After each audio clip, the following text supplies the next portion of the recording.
management research. Hello and welcome to the Management Research Podcast. I'm your host, Dr. Eugene.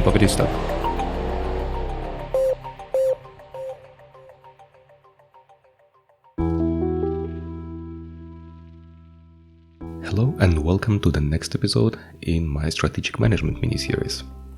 And you're listening to the Management Research Podcast, and I'm your host, Dr. Eugene.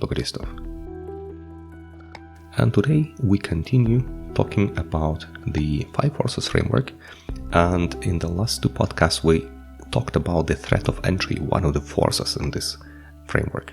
This framework aims to explain whether you can achieve sustainable competitive advantage based on the market that you have selected. And if you want to select a good market, you have to pay attention to different aspects. For instance, threat of entry, how easy it is to enter your market niche, the market you have selected for yourself. By opposite, maybe it is easier for you to enter a different market niche. In our today's episode, we are going to talk about the next driver that has impact on the threat of entry, and this is the absolute cost advantage. That's how we call it. And absolute cost advantage means that some firms have advantages like access to resources, competence, knowledge, maybe some tangible or some intangible resources that create for them an absolute cost advantage. It means if they come to a new market, they will have a privileged position while the other firms will have to compete against them. And to explain it better, I have an example of the parcel delivery, DHL, probably you have heard about. The German Deutsche Post, they had an absolute cost advantage. They had access to all the districts of German cities and villages.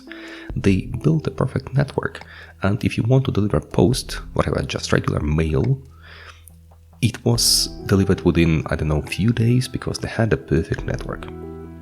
And when DHL entered the market, they inherited this advantage, and they could use this absolute cost advantage they had from the German mail service Deutsche Post, and they could use the network to distribute their parcels, but also use the network to accept the parcel. So it was like a perfect position.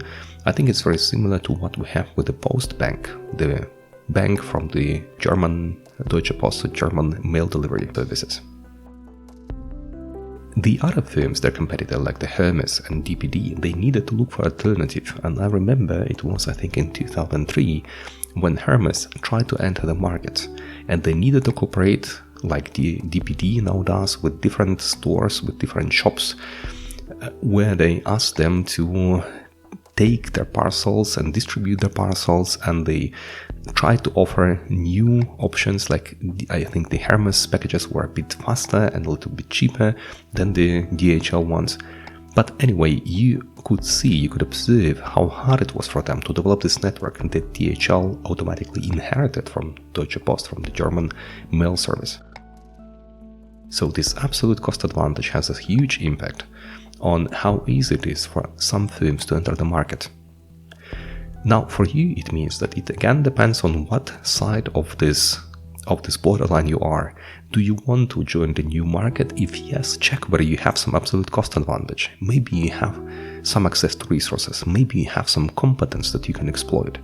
Maybe you have access to personnel. Maybe you have your personal networks and social capital that you can use.